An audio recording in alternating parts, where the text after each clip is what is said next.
Salam damai dalam satu Tuhan, karena hanya ada satu Tuhan yang menciptakan seluruh umat manusia.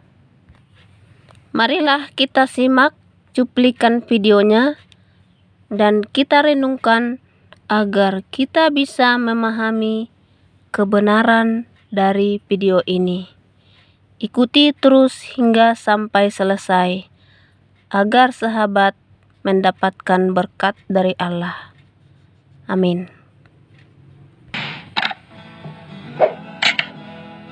Shalom Sobat Kuliah Tuhan, bertemu kembali dengan saya Kersogo di channel ini.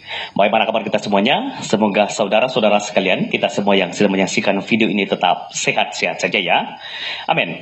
Ya teman-teman yang dikasih Tuhan, di kesempatan ini saya akan mengajak kita melihat perdebatan antara Dr. Stefri Lumintang dari pihak Kristen lawan debat dengan Bapak Profesor Egy Sujana. Nah, mungkin Anda sudah kenal dengan beliau karena pernyataan-pernyataan dari beliau ini menjadi kontroversial ya.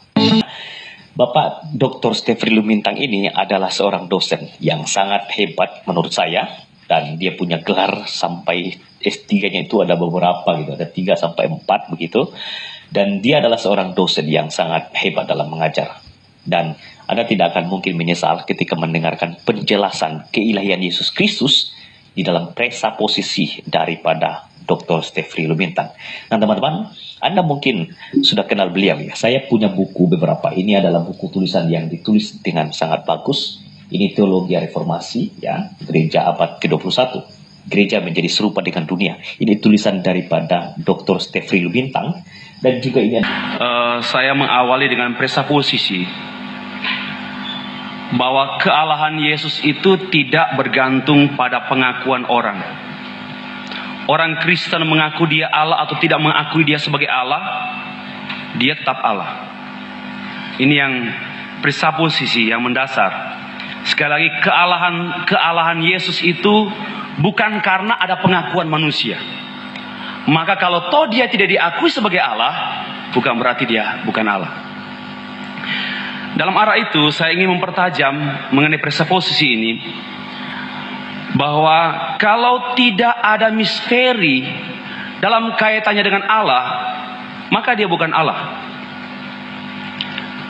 Kalau ada keyakinan kita kepada oknum atau kepada yang namanya Allah, namun dalam keyakinan itu kita tidak menjumpai misteri, dia bukan Allah. Kenapa? Dia sesama kita yang dapat dimasteri, yang dapat dikuasai. Ya. Kalau sesuatu yang kita tidak bisa kita kuasai, dia menjadi Allah. Dan dia adalah Allah. Saya baru sempat mengajar program S2. Saya sampaikan begini.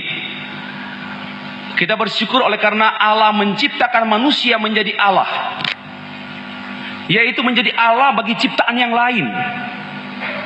Bagi tumbuh-tumbuhan, bagi pohon, bagi hewan. Kita menjadi Allah bagi mereka. Maka itu jangan memberhalakan pohon dan hewan. Konsepnya itu. Masih dalam arah presaposisi,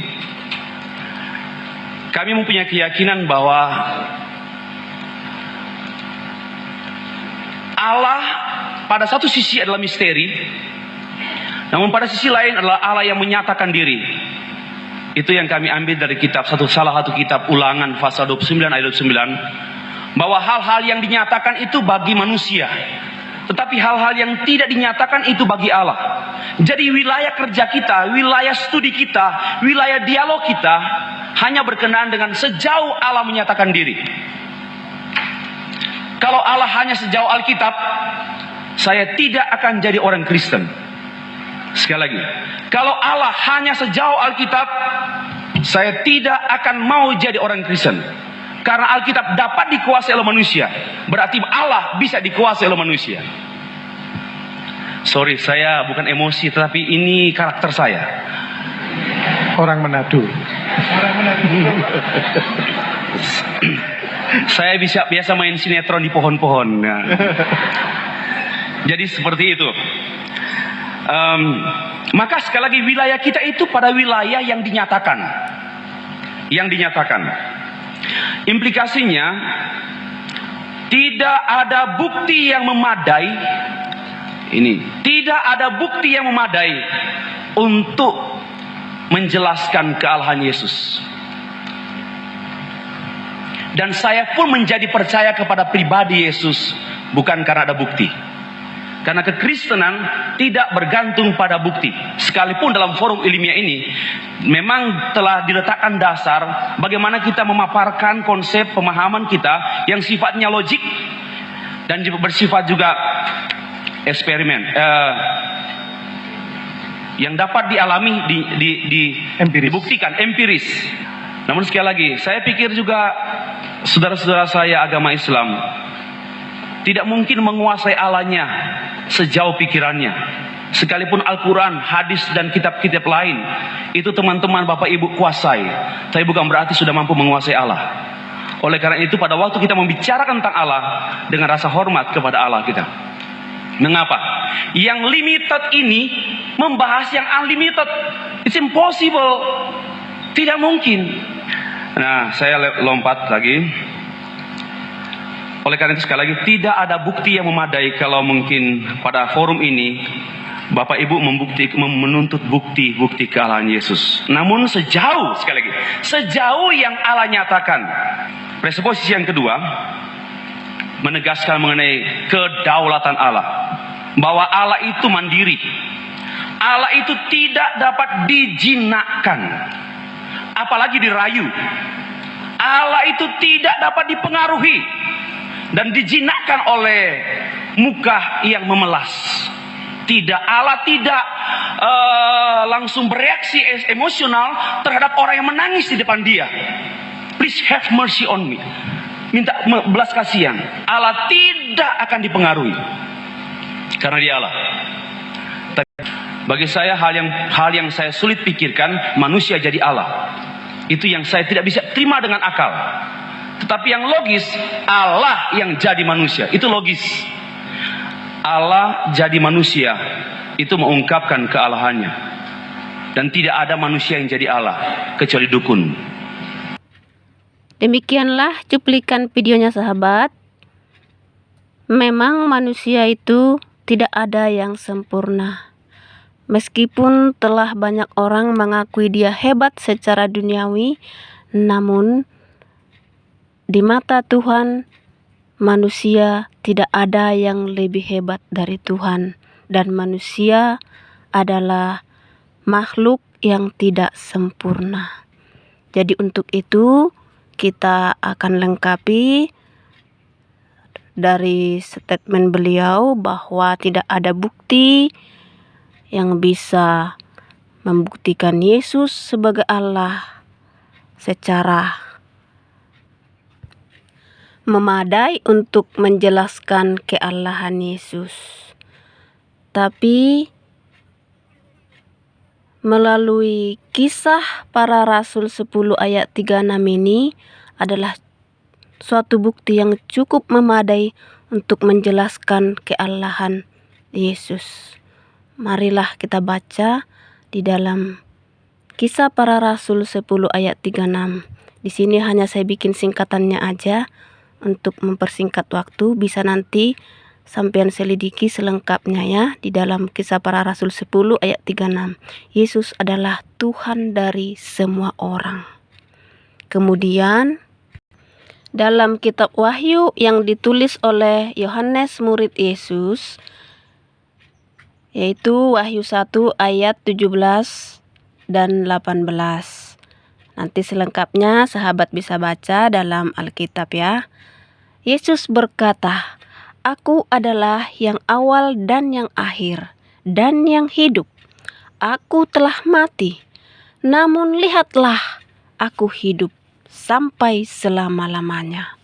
Dan aku memegang segala kunci maut dan kerajaan maut." Ini Yesus katakan kepada Yohanes setelah ia naik ke surga lalu kembali ke dunia dan menampakkan diri kepada Yohanes muridnya.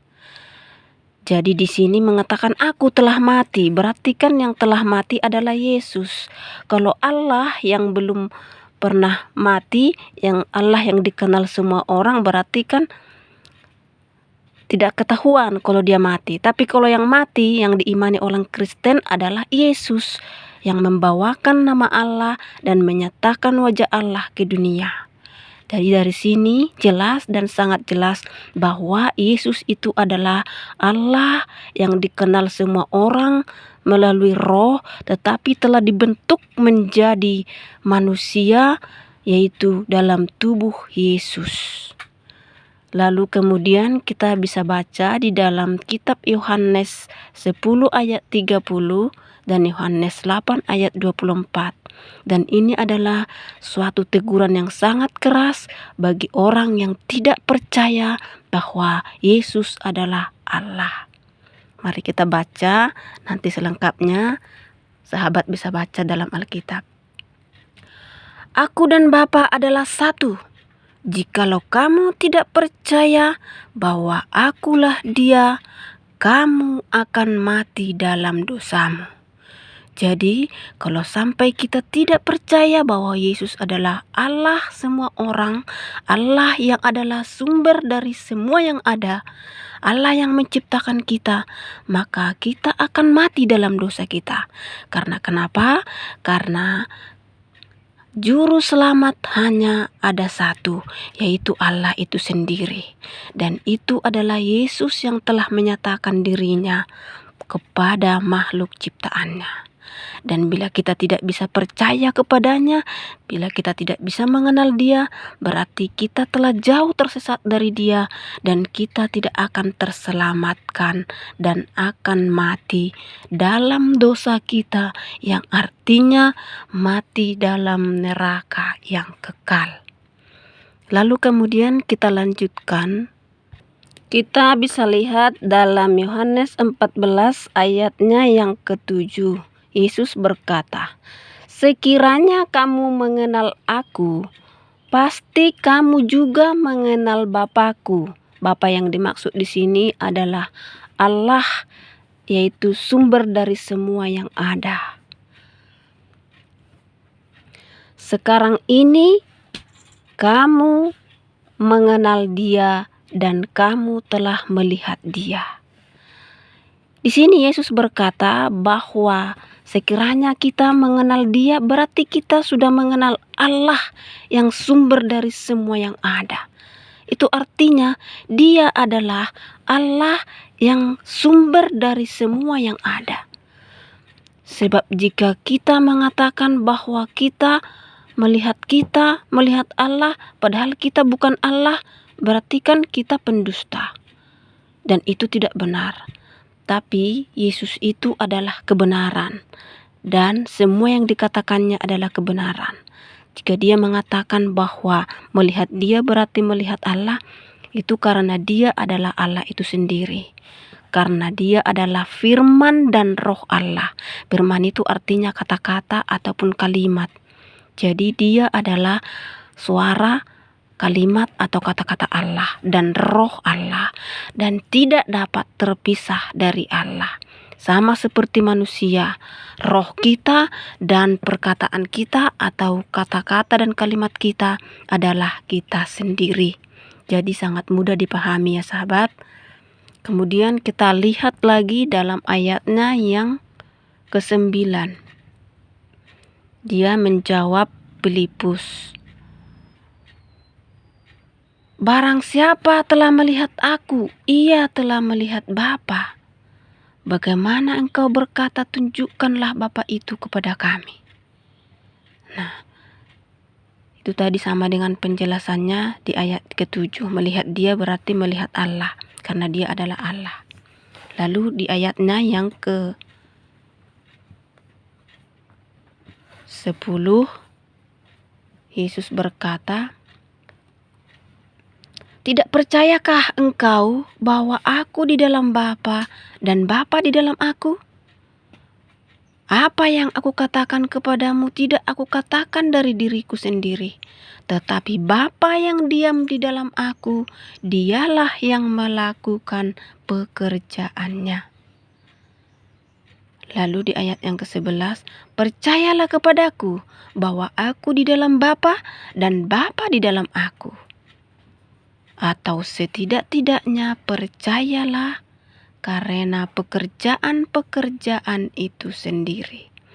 Jadi Yesus mengatakan bahwa Bapa di dalam Dia dan Dia di dalam Bapa, artinya Dia adalah satu dengan Bapa yang tidak dapat dipisahkan.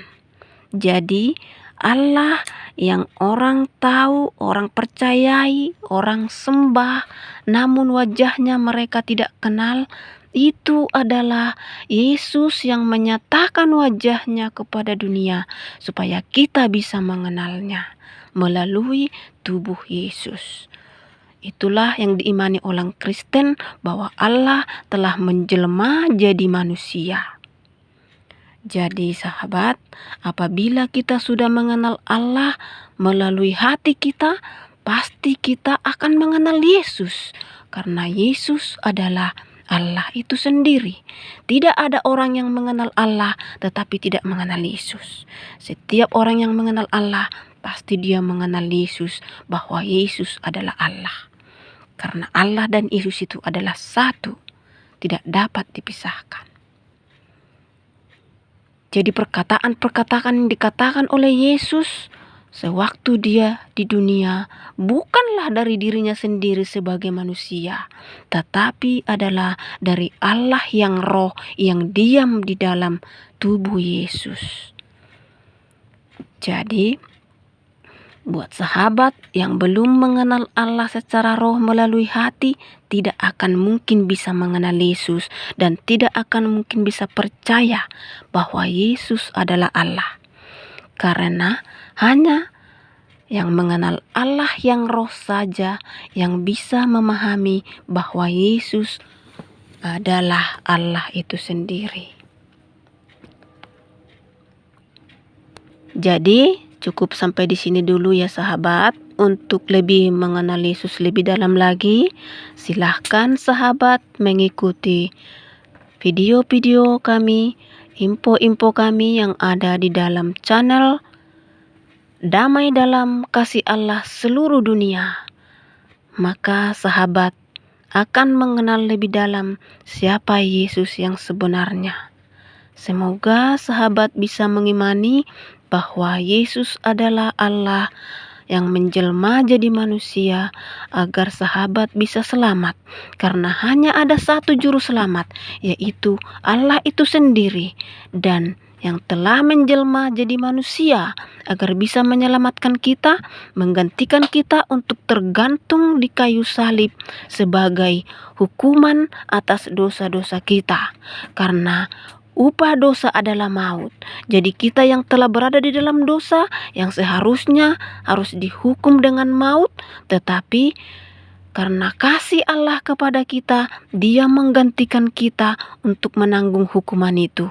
Itulah sebabnya Yesus harus datang ke dunia, menjelma jadi manusia untuk mengambil beban kita menjadi disalibkan di kayu salib dan turun ke dalam kerajaan maut, agar kita bisa selamat melalui Dia. Dan hanya di dalam Yesuslah kita bisa menjadi selamat. Semoga sahabat semua dapat merenungkan dan mengimaninya, agar sahabat bisa selamat dan kita bisa bersatu dalam kasih Allah, yaitu Yesus Kristus, Juru Selamat satu-satunya untuk seluruh dunia.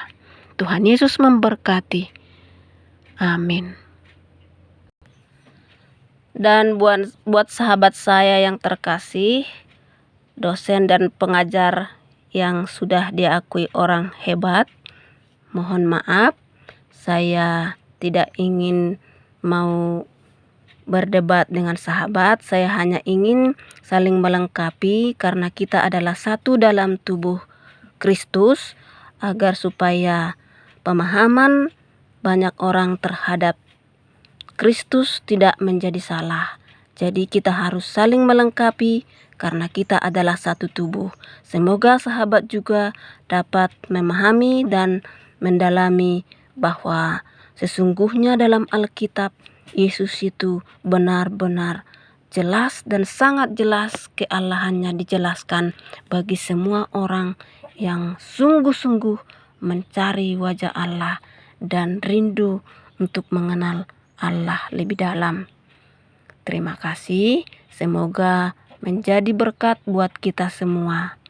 Dan terima kasih juga buat pemaparan sahabat, karena lewat pemaparan sahabat ini bisa saya lengkapi dan banyak jiwa yang akan bisa lebih mengenal Yesus lebih dalam lagi. Tuhan memberkati kita semua. Immanuel. Amin.